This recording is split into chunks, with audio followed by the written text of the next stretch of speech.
بسم اللہ الرحمن الرحیم۔ شروع کرتا ہوں اللہ کے پاک نام سے جو بہت بڑا مہربان نہایت رہنے والا ہے۔ دوستوں، بہنوں، بھائیوں، بزرگوں، دیکھتی آنکھوں اور سنتے کانوں کو السلام علیکم۔ ثقافتی ورثے، اسلامی فلسفے اور تاریخی شخصیت کی معلوماتی سیریز کی ویڈیوز میں آج ہم شیخ غالب کی سوانح یاد اور ان کے مزار کی تاریخ کو بیان کر رہے ہیں۔ دوستوں، جسے عرف شیخ دبالی کے بعد آج جس شخصیت کی ہم بات کر رہے ہیں، شیخ غالب، جسے عرف عام میں شیخ غالب محمود اسد دد غالب کے نام سے جانا جاتا ہے، ایک ممتاز ترک دیوان شاعر اور صوفیانہ تھا جو 1753 سے لے کر 3 جنوری 1799 کو اپنی وفات تک زندہ رہے۔ محمد پیدا ہوا، انہوں نے بعد میں اسد کا قلمی نام اختیار کیا جو اسے ان کے استاد حجہ نیت نے دیا تھا، جن کے ساتھ انہوں نے 417 تک پڑھائی کی اور ادب میں حصہ لیا۔ انہوں نے غالب کے قلمی نام اختیار کیا جو ان کی شاعری سے مسیح پیمانے پر پہچانا جاتا ہے۔ ایک شاعر کے طور پر غالب کا کام ان کی صوفیانہ روحانیت اور صوفی عقائد سے گہرا متاثر تھا، جو شاعرانہ مہارت اور روحانی بصیرت کے ترکیب کی عکاسی کرتا ہے۔ ترک ادب میں ان کی شراکتیں خاص طور پر دیوان شاعری اور صوفیانہ تصوف کی انواع کے ذریعے نمایاں رہیں، اور ان کی تخلیقات کو ترک ادبی روایت میں منایا جاتا ہے۔ سن 1791 میں غالب محمد اسد دیدے کو گناتا میولوری لاج کا شیخ مقرر کیا گیا۔ یہ عہدہ وہ اپنی موت تک برقرار رہے، اور کہا جاتا ہے کہ ایک صوفی حکم جسے مشہور صوفیانہ اور شاعر جلال الدین رومی کی پیروکاروں نے قائم کیا تھا، یہ آرڈر مراقبہ اور روحانی اظہار کے ایک شکل کے طور پر گھومنے کی اپنی مخصوص مشق کے لیے کیا جاتا تھا، جو روح کے خدا کی طرف سفر کی علامت سے گلتا میولی لاج کی شیخ کی حیثیت سے غالب محمد اسد ڈڈے نے تصوف کی تعلیمات، خاص طور پر ملوی روایت سے وابستہ صوفیانہ طریقوں کے تحفظ اور فروغ میں کلیدی کردار ادا کیا۔ اس لاج کے رہنما کے طور پر ان کے مقام نے اس وقت کی روحانی ادبی سخاوت میں ان کے مقام کو مزید مستحکم کیا۔ غالب کی 1799 میں موت سے ملوی آرڈر کی تاریخ میں ایک اہم باب کا خاتمہ ہوا۔ ان کا انتقال استنبول میں ہوا اور بحیثیت شاعر اور صوفیانہ ان کے میراث ترک دانشوروں، شاعروں، صوفیہ کے لیے والی نسلوں کو متاثر کرتے تھے۔ صوفیانہ روحانیت اور ادبی تخلیقی صلاحیتوں کی انضمام میں ان کی شراکت خاص طور پر قابل ذکر ہے، اور ان کے کام نے شاعری مذہبی عقیدت کے دائروں کو جوڑ دیا۔ سلطنت عثمانیہ کے ادبی اور روحانی مناظر پر گہرا اثر ڈالا۔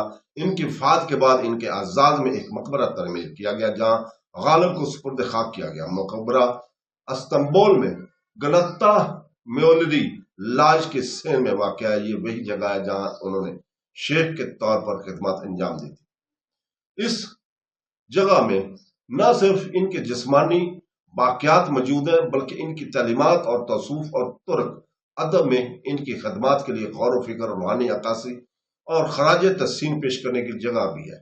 یہ مقبرہ اس گہرے احترام کا ثبوت ہے جو غالب کو اپنی زندگی کو دوران اور ان کے انتقال کے بعد حاصل ہوا۔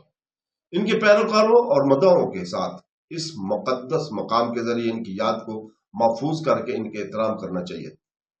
یہ مقبرہ خود ان کی شاگردوں اور پیروکاروں نے بنایا تھا جو ان کے موت سے بہت متاثر ہوئے اور ان کی روحانی اور فکری میراث کو یاد کرنے کی خواہش رکھتے تھے۔ گنتا میولری لاج کی شیخ کے طور پر غالب نے ایک عقیدت مند پیروکار حاصل کیا تھا، اور ان کے انتقال سے ایک روحانی خلا پیدا ہوا جسے ان کے پیروکاروں نے ایک دیر پا خراج تحسین پیش کر کے پور کرنے کی کوشش کی۔ ان کے مقبرے کی تعمیر نے عقیدت اور ایک عمل کے طور پر کام کیا، اس بات کو یقینی بنایا کہ غالب کی تعلیمات کا احترام کیا جاتا رہے گا اور ان کی یاد آنے والی صدیوں تک زندہ رہے گی۔ سالوں کے دوران مقبرہ ان لوگوں کے لیے زیارت گاہ بن گیا ہے جو ان کی روحانی بصیرت، ان کے ادبی کاموں اور مولوی آرڈر کے صوفیہ روایت کی تشکیل میں ان کے کردار کو احترام کرتے ہیں۔ تعمیراتی طور پر مقبرہ اس دور کی عثمانی جاملیات کی عکاسی کرتا ہے جس میں کلاسیکی اسلامی ڈیزائن اور آرائش ہے۔ اس ڈھانچے میں صوفی مقبروں کے عام عناصر شامل ہیں، جیسے کہ گنبد والی چھت اور پیچیدہ طریقے سے سجی ہوئی ٹائلیں ایسا ماحول پیدا کرتی ہیں کہ جو پرسکون اور متاثر کن دونوں طرح سے ہو۔ مقبرہ ایک پرامن باغ میں واقع ہے جو زائرین کو عکاسی اور روحانی مشق کے لیے ایک پرسکون جگہ فراہم کرتا ہے۔ گنتا میلوری لاج کے اندر مقبرہ کا مقام اہم ہے کیونکہ یہ غالب کی یاد کو براہ راست اس جگہ سے جوڑتا ہے جہاں انہوں نے اپنی زندگی کا زیادہ حصہ اس آرڈر کی خدمت میں گزارا تھا۔ یہ جگہ نہ صرف جسمانی یادوں کی ایک بلکہ روحانی تعلق کو بھی جگہ بنی ہوئی ہے، کیونکہ زائرین عثمانی دور کے عظیم صوفیہ میں سے ایک کو خراج عقیدت پیش کرنے کے لیے آتے رہتے ہیں۔ جدید دور میں مقبرہ اور گنتا لاج اہم ثقافتی اور تاریخی نشان بن چکے ہیں۔ دنیا بھر سے زائرین شیخ غالب کی زندگی اور کاموں کو دریافت کرنے، ان کی صوفیانہ شاعری پر غور کرنے اور ان کی صوفی روایت کے بارے میں مزید جاننے کے لیے آتے رہتے ہیں۔ دوستو، ان کی شاعری اور میلوی آرڈر کے روحانی طریقوں کے ذریعے زندہ ہے جو تصوف اور ترکی کے ادب روایتی اور دلچسپی رکھنے والے لوگوں کو متاثر کرتی رہتی ہے۔ شیخ غالب، جسے غالب محمد اسد دیدے کے نام سے بھی جانا جاتا ہے، 3 جنوری 1799 کو وفات پا گئے۔ شاعری اور تصوف کی ایک بھرپور میراث چھوڑ گئے۔ ان کا مزار جو ان کے شاگردوں اور پیروکاروں نے بنایا تھا، استنبول میں گنتا لاج کے سین میں واقع ہے، جہاں ان کی شیخ کے طور پر خدمات انجام دی تھی۔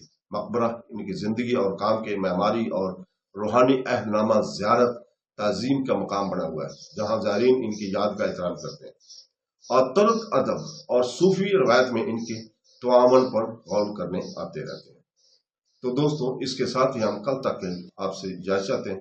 کل ہم میر سید محمد نور بخش کہستانی کی سیرت اور ان کے مزار کی تاریخ کو بیان کریں گے۔ تو دوستو، کل تک کے لیے اجازت۔ اللہ حافظ۔